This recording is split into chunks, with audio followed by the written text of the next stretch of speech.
Next, we'll take a look at our MWG from Fab Defense, or the Mako group, Magwell grip. Pretty interesting stuff here. These have been out a couple years now. I've never used one, but I picked one up when I bought the lower, and I like it. You know, it's a little bit strange to look at, but it definitely does what it's intended to do. You'll see this one's a little bit different than what you would see on the shelf. One thing I noticed, I very much like the texture that they have in the finger groove portion, but the smooth sides that it came with from the factory just didn't really work for me. And as most of you guys know, if you've been around my channel for a while, I'm a fairly avid polymer stippler, so I decided to go ahead and get some traction on the side of this. Feels nice. So this is really easy to install. Basically, you have 3 screws, 1, 2, 3. You'll loosen those up, and this just sandwiches on at your Magwell, and you tighten it up. One thing you may have to do, which they clearly state on the packaging, this Magwell grip was designed and utilized or deployed with the Israeli Armed Forces onto a Colt pattern AR. So you may potentially have to do some fitting with these to get it to fit on your gun.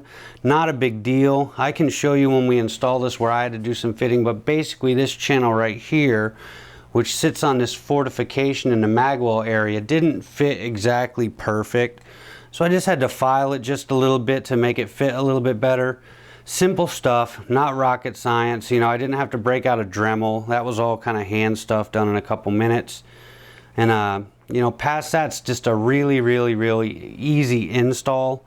One thing I'm curious about, which I won't know until we really try and run the gun, is if with a polymer lower, if this, by being a tension fit on this Magwell area, will cause any issues with mags wanting to stick. That's something we'll have to kind of see later on. But as we stand right now, the usefulness of this part, you know, it feels really good to me. So let's go ahead and get that on. It does come supplied with an Allen key to remove the cap screws.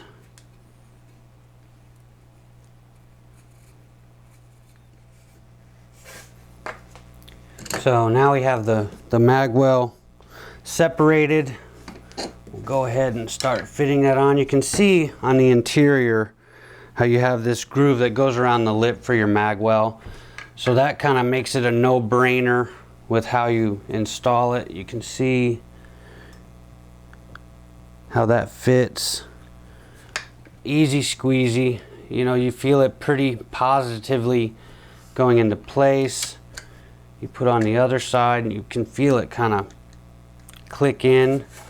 At this point, it's just a matter of tightening up the 3 cap screws and you're good to go.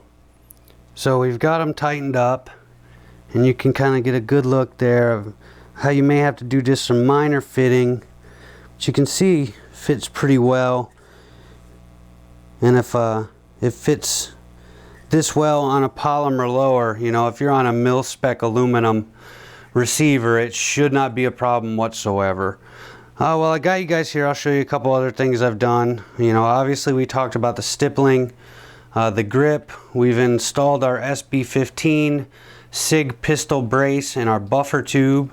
One thing that I'm going to do with this lower, on the first lower I got from New Frontier, I went ahead and changed out all the internal firing group components, the trigger, the hammer, the safety with all metal components. I think with this build, I'm going to try and run their plastic hammer, their plastic trigger, and just kind of see how it works. You know, I haven't really heard anything bad on the market out there, so we're going to give it a shot and see if it, you know, saves us a couple ounces in the long run. Again, New Frontier stuff, I'm pretty happy with it. But that gives you an idea kind of where we're at now. We have the Magwell. I did some simple stuff with filling in the pictographs for fire and safety, just to make it a little easier for me to see.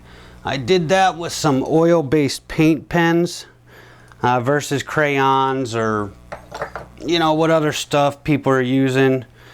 nail polish. I find those pens are a lot easier to control. It is still kind of a pain in the butt to do, but they work pretty well for that.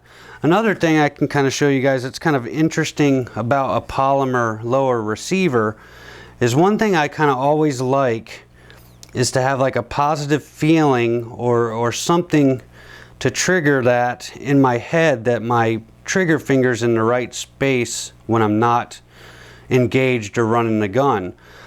So what I like to do with these New Frontiers especially is just stipple a very small area on the side of the receiver, as you can see, that I can rest my finger on and know I'm in the right spot. I have positive feedback from that.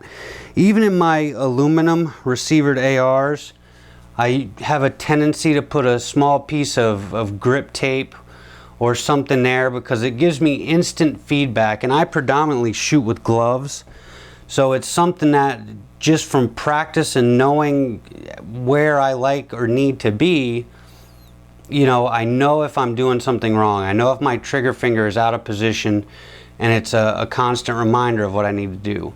So having a polymer receiver is kind of cool like that, because I can actually stipple it up exactly how my hand fits there. So pretty cool. So I know this one was not a rocket sciencey one, but this really ties together what we're doing to the lower for now.